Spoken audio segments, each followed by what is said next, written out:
Shalom and good morning students. How are you today?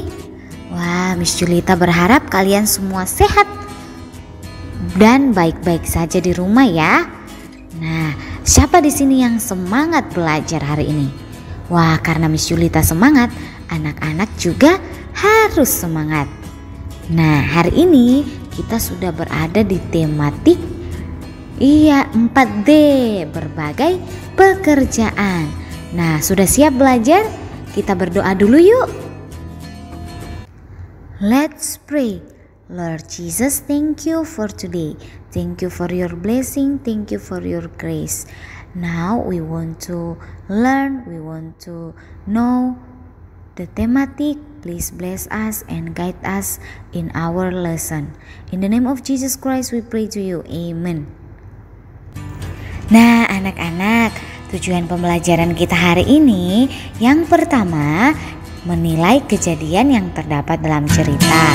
Kemudian yang kedua, baca bersama-sama yuk, menjelaskan dampak pemanfaatan teknologi terhadap kelestarian sumber daya alam. Yang ketiga, membandingkan jenis pekerjaan yang terlibat dalam suatu kegiatan ekonomi. Dan yang keempat, menjelaskan makna sila kedua Pancasila. Oke, kemudian sikap yang kita mau kembangkan adalah sikap percaya diri, disiplin, dan tanggung jawab. Ya, kita akan belajar bersama-sama ya anak-anak, sudah siap? Nah, Miss punya tebak-tebakan buat anak-anak semua yang di rumah. Siap ya? Kita tebak sama-sama. Nah, yang pertama,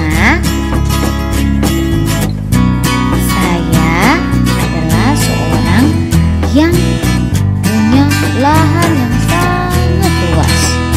Setiap hari saya biasa membawa cangkul lalu menanam padi, dan juga saya merawatnya. Siapakah aku? Ayo, siapa? Ya, 1, 2, 3.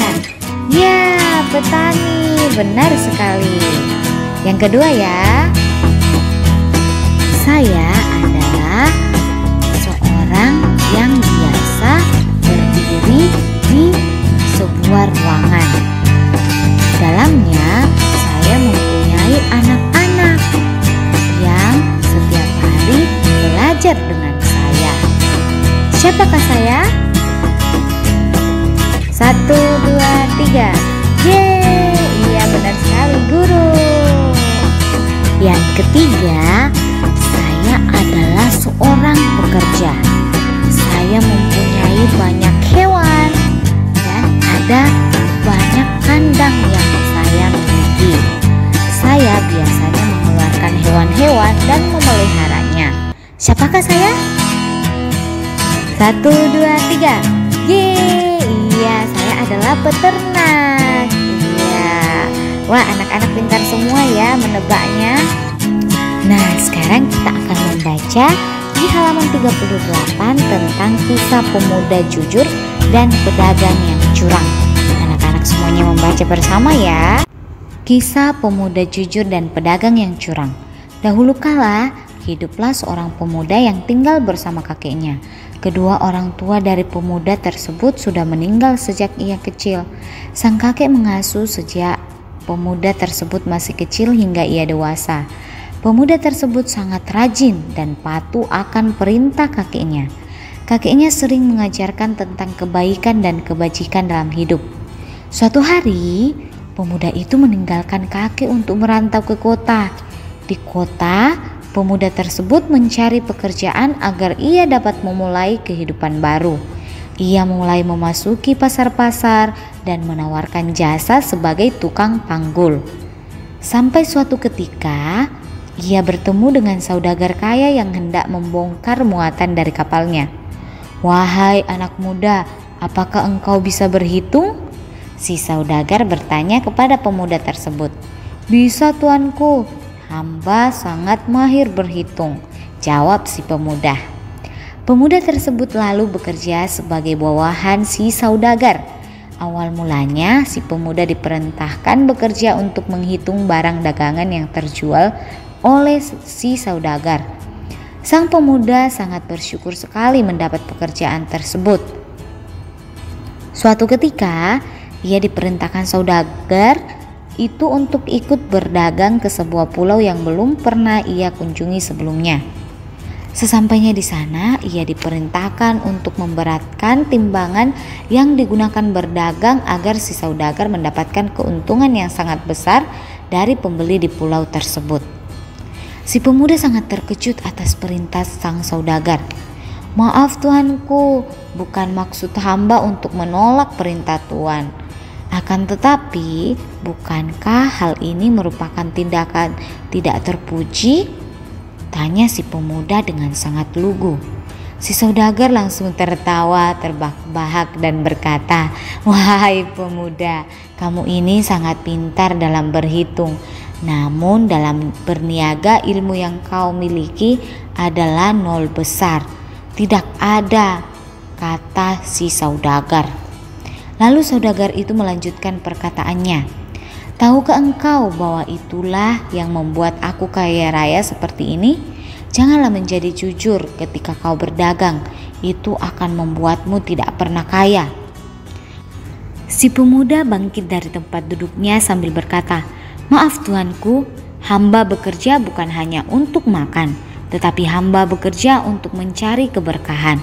Jika cara Tuhan berdagang seperti ini, maka mulai saat ini hamba berhenti bekerja.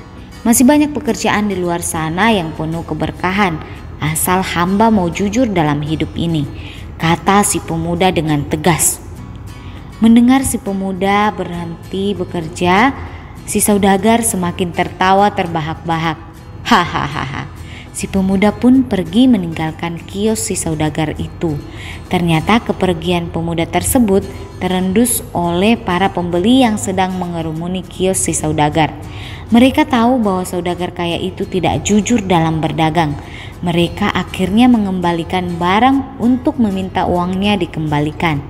Si saudagar sangat merugi hari itu dan pulang kembali tanpa untung sepeser pun.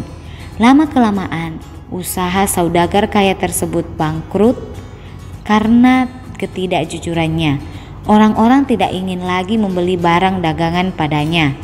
Singkat cerita, karena kejujuran dan keuletannya dalam bekerja, akhirnya si pemuda menjadi seorang saudagar kaya raya. Banyak pembeli yang senang membeli barang-barang dari si pemuda karena kejujurannya. Wah, menarik sekali ya ceritanya anak-anak. Jadi si pemuda ini itu memiliki sikap jujur. Sikap jujur adalah salah satu sikap yang Tuhan Yesus juga ajarkan kepada anak-anak dan juga kepada teacher Julita.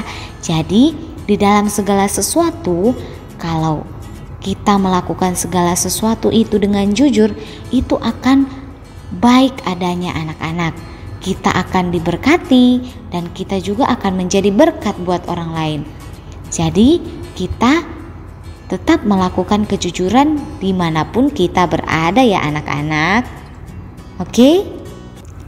Anak-anak, setiap pekerjaan harus dilakukan dengan jujur seperti pemuda tadi. Begitu pula dengan kehidupan Pak Sena. Nah, yuk kita buka di halaman 40 bukumu. Ayo kita buka. Nah, kita akan membaca tentang Pak Sena yang adalah paman Nina yang tinggal di sebuah desa. Nah, ia berkunjung ke rumah Dina selama beberapa hari dan Pak Sena menceritakan kesehariannya sebagai petani. Nah, coba kamu baca anak-anak dan ringkas apa yang Pak Sena lakukan ya sebagai petani dan apa yang dimanfaatkan oleh Pak Sena. Nah, ternyata Pak Sena melakukan berbagai langkah bercocok tanam padi, dan dalam melakukan cocok tanam padi ini Pak Sena menggunakan alat tradisional anak-anak. Nah, walaupun sebenarnya saat ini sudah banyak alat pertanian modern ya, kalian pasti biasa sudah lihat, contohnya mesin bajak sawah yang menggunakan bahan bakar minyak, kemudian mesin pemotong padi dan juga mesin perontok padi. Tapi Pak Sena lebih memilih peralatan tradisional karena tidak menggunakan bahan bakar dan juga tidak menghasilkan polusi udara. Nah itu ya, maksudnya Pak Sena ini pun melakukan aktivitasnya dengan peralatan tradisional anak-anak. Nah anak-anak, meskipun sekarang sudah banyak yang memanfaatkan peralatan modern dan peralatan yang lebih bagus dari peralatan tradisional, tetapi peralatan tradisional ini juga perlu dilestarikan karena ini akan membantu sumber daya alam tetap terjaga anak-anak. Nah, coba perhatikan ini anak-anak. Pernahkah kamu membayangkan proses penyaluran padi dari petani hingga menjadi beras yang siap diolah dan siap menjadi nasi dan kamu akan makan? Pernah nggak? Nah, hasil panen padi diproses hingga menjadi beras. Biasanya lokasi pengolahan padi menjadi beras tidak jauh dari lokasi pertanian. Beras kemudian dikirimkan ke agen beras dan agen beras menyalurkan beras ke pasar tradisional atau pertokoan. Lalu para penjual beras harus menyimpan beras-beras tersebut dengan baik di tempat yang kering dan bersih agar kualitasnya selalu terjaga. Konsumen kemudian membeli beras tersebut dan memasaknya hingga menjadi nasi. Nah, coba kamu perhatikan skemanya ya, penyaluran beras dari produsen atau petani hingga ke konsumen berikutnya. Yuk diperhatikan anak-anak. Nah, itu ya salah satu contoh jenis pekerjaan yang terlibat dalam suatu kegiatan ekonomi. Kegiatan ekonomi yang dilakukan dari produsen, distributor ke konsumen. Nah, anak-anak mungkin sekarang adalah konsumen ya, yang makan nasi. Nah, anak-anak, di sekitar kita ternyata ada kegiatan jual beli yang berkaitan dengan barang dan jasa loh. Nah, pekerjaan yang menghasilkan barang itu contohnya adalah pekerjaan yang menghasilkan sesuatu berupa barang yang merupakan kebutuhan masyarakat. Misalnya penjual makanan, petani, peternak, dan nelayan. Kemudian pekerjaan yang menghasilkan jasa itu contohnya guru, dokter, tukang cukur rambut. Nah, pekerjaan yang memberikan pelayanan kepada masyarakat itu pekerjaan yang menghasilkan jasa. Lalu anak-anak, coba lihat gambar ini. Ada yang masih ingat? Ya, gambar ini merupakan sila? Iya, sila kedua Pancasila. Ada yang tahu nggak bunyi sila kedua Pancasila? Apa? Iya, kemanusiaan yang adil dan beradab. Kira-kira kalau makna simbol sila kedua ini ada yang tahu nggak? Nah, kita lihat ya, mata rantai segi 4 itu melambangkan laki-laki. Kemudian mata rantai lingkaran melambangkan perempuan.